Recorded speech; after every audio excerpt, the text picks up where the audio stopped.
coming to you live here on Caribbean coast over in Hong Kong, sort of the northwest of Hong Kong. We are here today with the first of our closed qualifiers, and as is tradition, it is of course going to be the Taiwan-Hong Kong qualifiers. I'm of course Yaku of the Zaku, and with me today is el mezclador de panqueques que está aquí con el fijador, Light underscore VIP. How we doing, Light? What's up, Yaku? Yes, we are back. We are live for the third time today. This morning, we had the LATAM qualifiers. In the afternoon, we had the Oceanic qualifiers, and now we are here with the very first closed qualifier of DreamHack Valencia, mates. It's getting closer. I can feel it.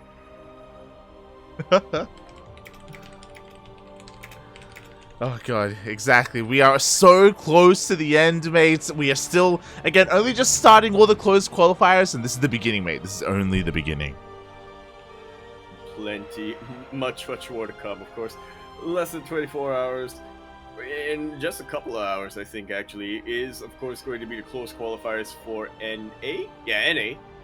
And then a couple hours after that, we got the close qualifiers for Oceania Rest of Asia. A couple hours after that, we have the close qualifiers for China. Many hours after that, we have the close qualifiers for Latino Americano. So it is, it's pretty condensed. It's pretty condensed. It's pretty intense. Again, like, that's just how DreamHack is. That's how DreamHack is over time. Oh, sorry, every single season. You know, it's just jam-packed full of nothing but StarCraft for an entire week. We almost die at the end of it. It's great. Yeah. It's but not yet. Not yet. We're only halfway through. We are only at the halfway mark. Oh god. But yes, everyone. Halfway mark to death. Yes. We're halfway there. We're living on a prayer, mate. Soon. Oh god. As exclamation mark be in the chat if you guys want to have a look at the bracket yourselves. We are here and we have refined the best of the best in Taiwan, Hong Kong, and now here we are. We have a bracket, not just a group, not just, you know, anything like that. And we also have a double elimination. We have a lower bracket.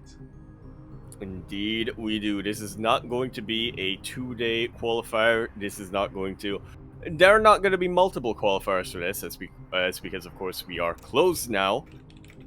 It is going to be full-on. 4 players still advance, but 4 players from this evening will be advancing to that main event to meet up with the likes of Gogo Joey, Haas, But Always, and Nice. Yes, exactly. Over there.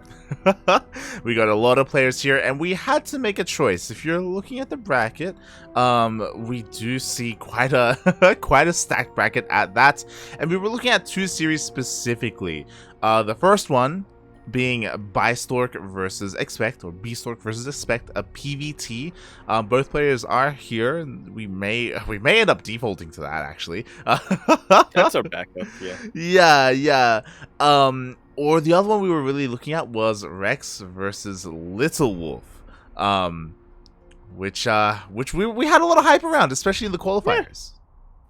Yeah, we were really talking up Rex a lot, somebody who we haven't really been able to catch much of in the past couple of seasons of DreamHack. He was always waiting there in the main event itself, so we unfortunately haven't really been able to get him that much, but now there's an opportunity to. But also, even more hype on top of that already existing hype, we have LittleWolf, who we've been informed is a very old school player, used to be the best Terran player from all of Taiwan before Nazin and Expect really took over, but now has come back. He is back in form as a Protoss player. Yeah, he switched races, he became a Protoss, and we were very impressed with him in those open qualifiers. So at the moment, we are looking to get into, as you can see on the screen, Rex versus LittleWolf, but LittleWolf is MIA at the moment. Everyone is looking for him. Apparently he was here earlier, but just before the tournament, or the top of the hour, he did kind of disappear, so everyone is kind of looking for him and hoping he shows up. Hoping he shows up so that we can begin our series and we can all dive in, and that's kind of what we're hoping for. Yeah. I was about to howl, Light, but he has popped up here, so there's no need for that. anymore. Mm-hmm. But yeah, this does mean that.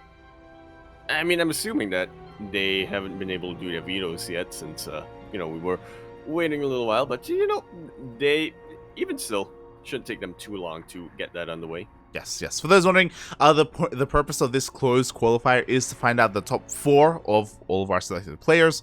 Once we have our top 4, they will move on to the main event. If you're wondering who casts the main event, that'll be over on ESL underscore or ESL Australia, I should say. I don't think it's underscore. Maybe it is. And that is usually casted by, the top tier casters in Australia. Typically, Pig and Maynard cover that. Yeah, and I believe Maynard should still be covering that this season as well. Yeah, he covered it all of last year, all of last season alongside Pig. We also cover it, but we are typically the B stream. So they're over the main stream. We are all over on ESL underscore SC2B. Not here on the CranKy Ducklings, as that's kind of how they ESL have it worked out. It's fine, it's all good. So we'll be there as well. But yeah, mainly the spotlight will be on those A tier casters, which is to be expected. It's Pig and Maynard, right? I mean, they're pretty good. It's a crew. Exactly. The AU crew, mate. The AU crew. So yeah, that's kind of just how things are gonna go. When it comes to Taiwan, Hong Kong, I believe that's in 2 weeks. It's still quite a ways off. Yep, 2 weeks from now. Next week is gonna be a little bit of a buffer period for most of the players. Yeah, it's a great opportunity to just reset mentally, right? Especially because all these qualifiers, like you were talking about it, they're so condensed and so jam-packed. It's really stressful and really tiring as well. So it's good to let the players relax a little bit and rest before the main event. One after another, mate. It's yeah. Also gives them a little bit of time to plan, because the brackets should be out, ideally a week before the actual event itself, but typically it's a couple of days, 4 or 5 days before it happens. So yeah, that's a little bit of time to get an idea of who your opponent's going to be and potentially plan specifically for them. Yeah, definitely. And again, it's still not too clear cut who's going to make it there. Obviously, we already have 4 players confirmed for the main events. But when it comes to the others, I know a lot of people have their eyes on someone like Rex. Rex, he has been the best Zerg in this region for a long time, but with rising players like LittleWolf, like Nazin as well, Nazin has been getting so good. I can't wait to see his form here, and if he can keep going, right, if he can shake off the nerves. I know he's not as experienced as a lot of these other guys, but I'm so excited for these players. As am I. But for now, we are only going to be able to confirm who one of these players are. Moving on to not the main event, but the qualifying match. This is another one of those peculiarities about the closed qualifiers. I suppose it's it makes sense how it's formatted. You have with its double elimination bracket and whatnot, but it does mean that there's usually just one round before the qualifying matches. Oh yeah. It does mean that today's broadcast should be relatively short. We will at least have 3 series, 1 best of 3 and 2 best of 5s. We may catch a little bit more than that if some of the games go a little bit faster and we're able to catch up and stuff. But yeah, at least 3. Fingers crossed. As our players just getting themselves ready right now. We have our lobby. We are jumping in. We are counting down the top 4 players in the close qualifiers who will be advancing to the regional. Yeah, exactly. I guess if we really want to be specific about it, when it comes to this region, we are trying to figure out who makes it into the top 8. Top 4 already there. Yeah. The other 4 still to be confirmed. Right, so we have our top 12. Right? Yes. Yeah, mate, you can math, mate. Let's go. We have 12 players. We're going to cut them down to 8. And then from 8, we're going to cut them down to 4. To 1. And then from 4, we're going to cut them down to 1. There you go. Because there's there's still group stages there in the yeah. as well. 2 groups. Yeah. Alrighty then. Here we are now, kicking things off on 2,000 atmospheres. LE, I'm really gonna miss this map. We're in the bottom left-hand corner map, spawning all the way in the bottom left-hand corner. We, of course, have our blue Zerg player, coming out from the land of Taiwan. He, of course, is going to be representing On-Side Gaming. Austria, he is Rex. I like that. That's good. That's good. I almost did Austria. You almost forgot how to spell. But you can. And spawning in. Oh my god. Spawning in the top right-hand corner of 2,000 atmospheres. LE. I love it. We have the Dark Horse himself. We have representing one of the 3 little pigs. Potentially, I don't know. Oh, it has a knife. He does. It is the Taiwanese Protoss player. He is red. He is LittleWolf. I lie. I read that clan tag as Idguf. God damn, that is an F, yeah. Which would make sense, yeah. Yeah, instead it is Figadsif. Yes, you can tell that he cares a lot about his clan tag. Of course, he is teamless, but we'll see if he can make a name for himself, if he can catch the eye of some teams in his run here. Again, he's up against a very powerful player. Fun fact, LittleWolf did knock out Yogur to qualify for this. And it was a 3-0 at that. I remember we were very, very impressed with a LittleWolf who had a very big result. Yogur, of course, typically rated, at least by us, as the second best Zerg player in all of Taiwan. So, yeah, it feels like our LittleWolf got a bit of an appetizer the other night. Now he's looking for the main course. Exactly. That is why we wanted to cover LittleWolf so much, because, hey, he took down Yogur. How can he perform against Rex? Because Rex is a bit of a tier above. You know, he spent a lot of time in Korea. He was on Jin Air. You know, he, for all intents and purposes, is a pro player, pro gamer. Can LittleWolf, as a returning player, like, compete with someone like him? That is what we're about to find out, as LittleWolf throws down a Twilight Council. Rex not doing anything too out of the ordinary, though.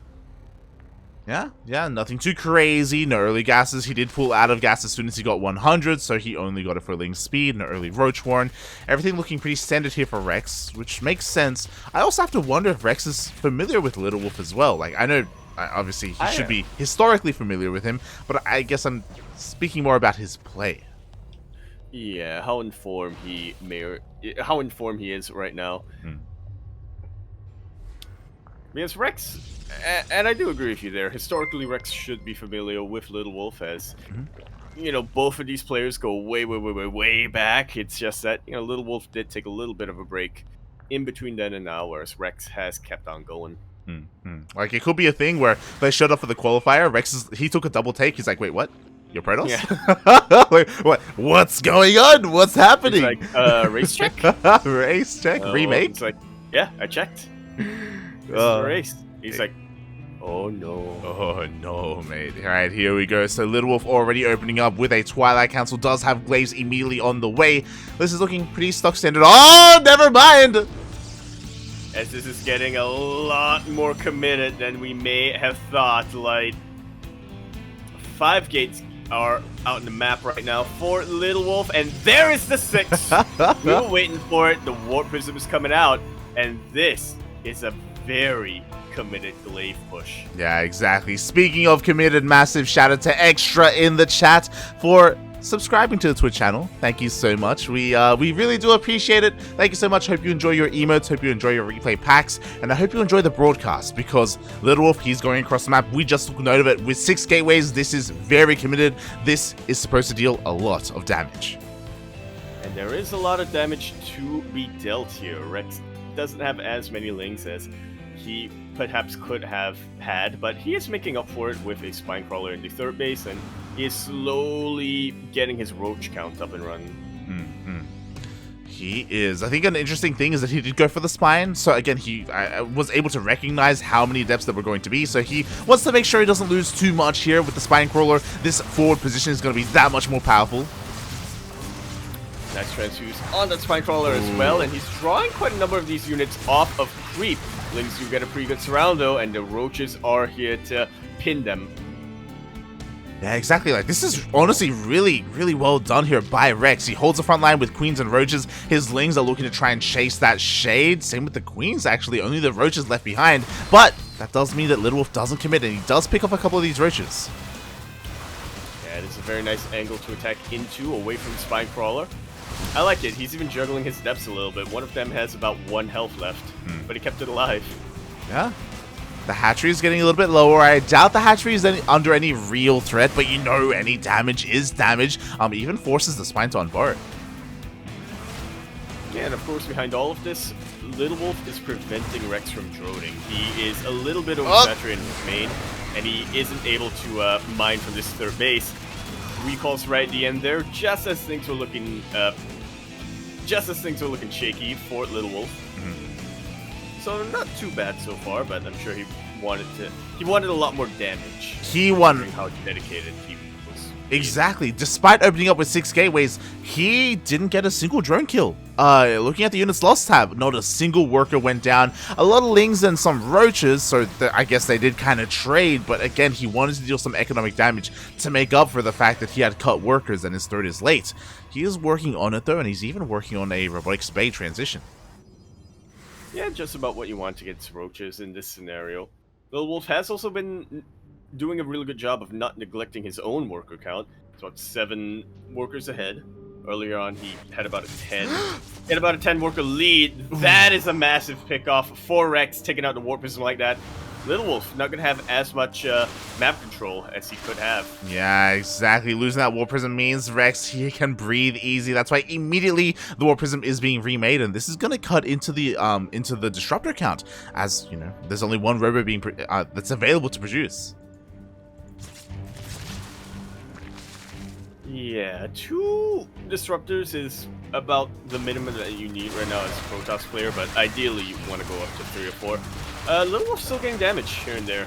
Not too bad. 3 more drones get taken out, but the Adepts do go down finally. Yeah, exactly. Now it looks like LittleWolf wants to maybe harass a little bit with these Disruptors. Unfortunately, there is no Warp Prism speed here, so it's not really the most ideal way to go for a Warp Prism harass or Disruptor harass. He's going for it though, nonetheless. Yeah, I'm hoping he saw those roaches. Not again, not again, not again, not again, not again! Underneath the Warp Prism, and now it's looking very dicey! He is able to keep it alive, as well as these 2 Disruptors in there. I'm just gonna say, like, if he lost those, that would have been game right there. 100%. Right there.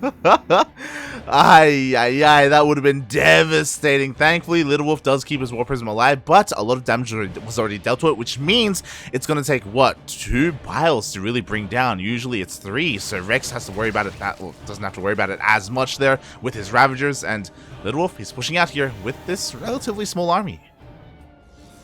Yeah, it is looking tiny. Blink isn't even finished, by the way. This is a massive risk that he's taken moving so far forward with his Stalkers. Obviously, the Disruptors can do a lot, but it can also miss, so... Yeah, exactly. There are now 3 Disruptors, which will help out. Of course, the Biles are keeping his opponent at bay. At the same time, Gersh rolling run by. The wall is not a wall. The Lings get in! And there are no reinforcements who can prevent that pylon from going down, who can prevent those gateways from being depowered. Yeah, exactly. The cannons are being surrounded. Meanwhile, speaking of being surrounded, Rex, he's just going for the army. You should be able to get a lot. Nice split on the Ravagers. Unable to really take any of the Purification over damage. 1 Disruptor will go down. And another recall is forced, but the Biles, very well timed, takes out a couple more Stalkers and takes out yet another Disruptor. I'm so impressed with how Rex has just been able to dominate these engagements, by the way. I'm so shocked that he just hasn't really lost many drones. Like, he lost 3 drones earlier, I guess, but that is kind of it. Like, for the most part, he has been in control of this game, going for all those run-bys. He goes even here for a counterattack. Yeah, you could argue that Rex hasn't been building that many drones, but honestly, he's already gotten himself to a very stable economic position. He is just trying to max out, or he might as well be maxed out on Roaches or Ravagers here. Kills the Nexus, and now we even have Mutalisk on the way. That gateway hasn't been repowered, by the way. Has not been repowered. Workers are falling left and right. We did have a Muta switch here, or a Spire thrown down by Rex. And now with the Mutas out, there is no real answer. There is Blink on these Stalkers, sure, but there's no Stargate to go into Phoenixes. There's no Temple Archives to go into Archons. It's just Stalkers. Yeah, you need an overwhelming amount of Stalkers to be able to deal with Mutalisk effectively. Another kill on that 4th base, and Rex takes game number 1. GG. LittleWolf came out swinging hard this game. He went from a 6-gate Glaive Adept into Disruptors, into drops, right into that push as well with his Blink Stalkers. He was trying so much to break through the defenses of Rex, but Rex was just a wall. Like, he was impenetrable. Pretty much, yeah. There was definitely a lot of pressure dealt on Rex over there. A couple of times where he did, I don't want to say falter, because he never really faltered, but, you know, he did have to cut his drone count. He did have to make a couple of sacrifices. Wasn't quite able to get into the game that he wanted to, but other than that, you said it pretty well yourself there. Like, LittleWolf got basically no damage every time he pushed out. He got a couple of links, he got a couple of roaches, never killed the drone, never killed the queen, never killed the base. Oh god, exactly, mate, exactly. It was absolutely insane to bear witness to what Rex had to offer. And now LittleWolf, he's gonna have to approach this in a little bit of a different manner here. Oh boy. He's gotta take the gold. He could, you're not wrong, he could. He's gotta. Bad influence, Yaku. Or am I? As we continue our series now on Bride of Altaris LE, we're of course in the top left-hand corner map, spawning all the way in the top left-hand corner. We have the blue Zerg player coming down from the land of Taiwan. We have the king himself representing On-Site Gaming OSG. He is Rex. And spawning in the bottom right-hand corner of Pride of Altaris LE, we have the Taiwanese Protoss player himself, looking strong in the open qualifiers, but struggling to deal damage here in the closed qualifiers. It is LittleWolf.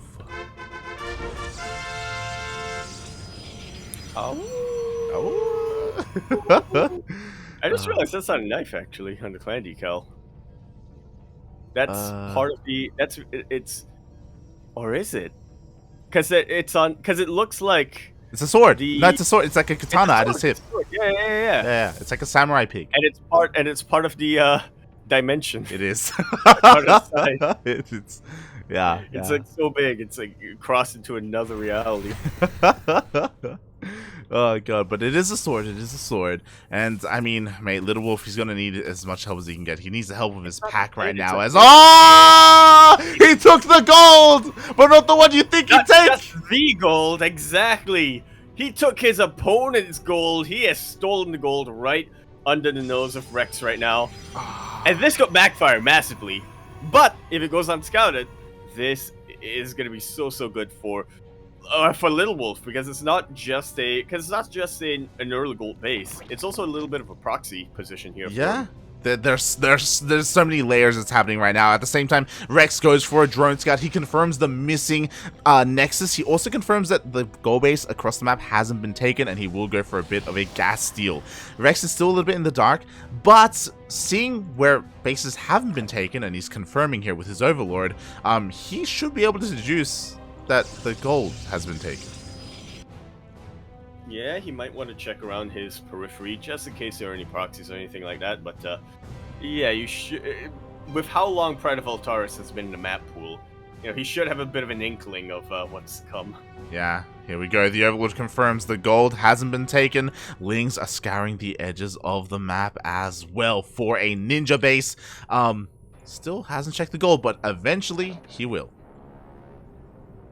Yeah, he's rallying the Lings over to that position. Actually, he'll scout it with extra drone. Yeah, a couple of Lings will be able to scout it. Oh, the Adept has to be careful not to be surrounded. Okay, it does back up against the Nexus, and mate, we have a proxy robo. Proxy robo gateway coming out here, and I do like that. I do like how well LittleWolf has been able to fortify this whole base. Mm-hmm. Rex is not going to be able to break into this without creep and without creep and with only lings. Yeah, what's important though is that Rex is he stopped droning. He stopped droning a while ago. He is making nothing but lings right now. We'll see if this is going to be enough. And he's actually going to try and break through the wall. Yeah, what's the Adept going to do? Not a whole lot, I can tell you that. Shield battery, trying to heal it up as best as possible, and there is no overcharge available if need be. But you can't overcharge warping in buildings. Oh, exactly. It looks like these buildings, we're going to have to cancel them. We cannot afford a loss. Up, up, up, up. He was anticipating the cancel, so he pulled back, but now he does force the cancels like he needs to. And yeah, when you have these many lings and these many buildings and units being attacked, there's no warp you gate. have to pick and choose. Yeah, you have to pick and choose what you want to overcharge. Exactly, and apparently mass ling is all you need. There was no warp gate. It's still on the way. It was delayed because of the robo, and because of that, there is nothing at home to defend. Only a single adept. Yeah, that's just kind of how risk-reward goes. The risk is great, but the reward can be great. But the risk is way He's too out great. DPSing the overcharge. What? Wow. Oh my god. Any lings out. And now the overcharge is gone, so this base is going to go down. He doesn't have a recall available. GG is called. Rex takes that series 2-0 and will be moving on to a qualifying match.